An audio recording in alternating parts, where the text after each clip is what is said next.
Buenas tardes, mi nombre es Laura Delgado y soy médico especialista en cirugía general. Hoy les voy a hablar sobre la evaluación tomográfica del trauma cerrado. Vemos que en el 2016 la OMS calcula la mortalidad por accidentes de tránsito hasta en 1.4 millones de personas, siendo en su mayoría el género masculino y constituyendo la primera causa de mortalidad por daño externo. Esta mortalidad depende únicamente del diagnóstico del tratamiento oportuno que se le den a estas lesiones. Pero tenemos un problema. Hasta en el 50% de los pacientes tenemos un hallazgo al examen físico normal y tenemos lesiones internas que no estamos identificando. Entonces nos preguntamos cuántas veces nos pasa eso, cuántas lesiones no estamos diagnosticando al ingreso de estos pacientes. Entonces, la Sociedad Americana de Cirugía en Trauma nos da la pauta que la tomografía toracoabdominal contrastada es el estudio de elección en estos pacientes, requiere estabilidad hemodinámica y se debe valorar según el Organ Injury Scale. Aquí tenemos una imagen de ejemplo para una escala de injuria pancreática.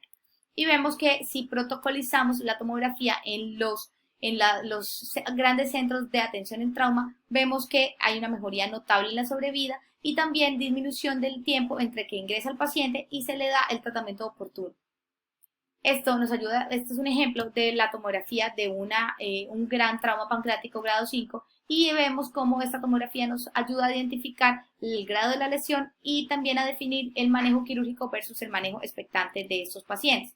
Entonces, cuando llega la víctima, ya está el equipo de trauma listo, evalúan la estabilidad hemodinámica, el paciente va a tomografía y se define con esto manejo operatorio versus expectante. Pero ¿cuánto tiempo pasa en esto?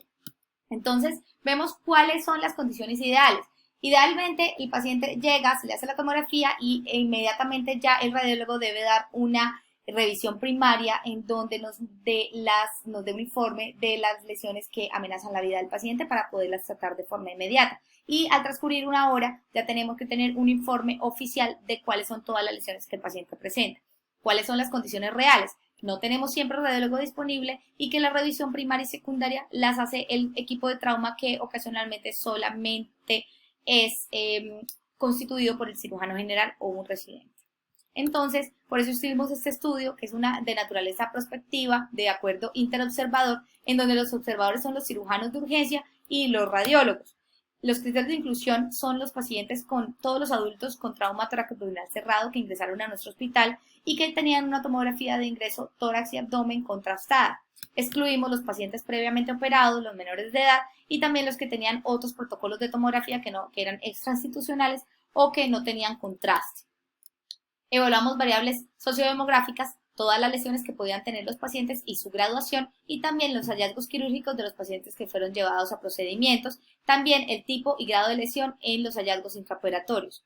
Comparamos la lectura entre el cirujano y el radiólogo en las mismas condiciones a través del software Vitrea y tuvimos una inclusión de 106 pacientes en total, excluyendo 485 por los criterios previamente mencionados. Le hicimos un análisis univariado a las variables sociodemográficas y un análisis bivariado calculando el kappa de Cohen y también el alfa de Krippendorff a las variables de resultado. Aquí vemos cómo es la escala del kappa de Cohen desde muy pobre hasta casi perfecta según la concordancia o la reproducibilidad interobservador que encontrábamos según las variables. Entonces, encontramos que en los 106 pacientes incluidos, el 62% era de género masculino. Vimos que el accidente de tránsito era la causa más frecuente con 63% y que el conductor de motocicleta era la condición del conductor más frecuente, que era hasta un 34%.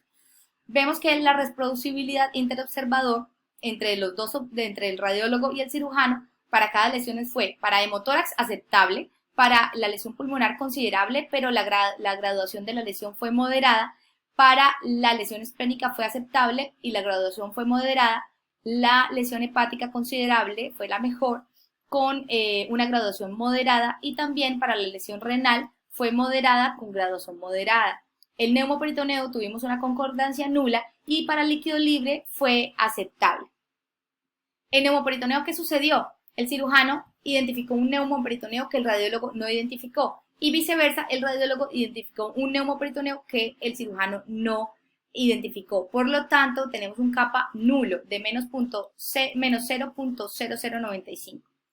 Entonces, además, el 5.7% de los pacientes fueron llevados a cirugía, en total fueron 6 pacientes, de los cuales 4 hemoneumotórax se encontraron y fueron informados por el 100% de los observadores.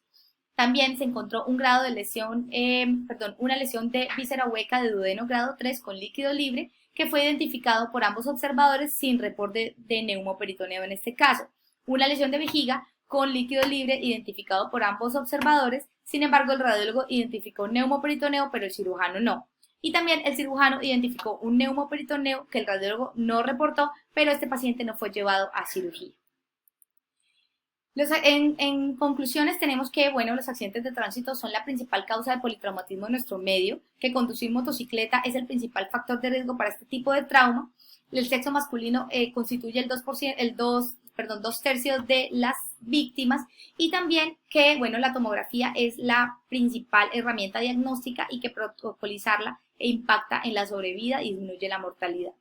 También encontramos que el cirujano ha tomado el rol de interpretar las lesiones y definir la conducta con ausencia de radiología y también ausencia de la oportunidad del informe. Por eso se ha tomado esta responsabilidad. Que el acuerdo interobservador para las lesiones pulmonares hepáticas es considerable, fue bueno, lo interpretamos como bueno. Que las lesiones renales es moderado, que en la identificación de hemotórax, lesión esplénica, líquido libre es aceptable, y que para la identificación de neumoperitoneo es nulo.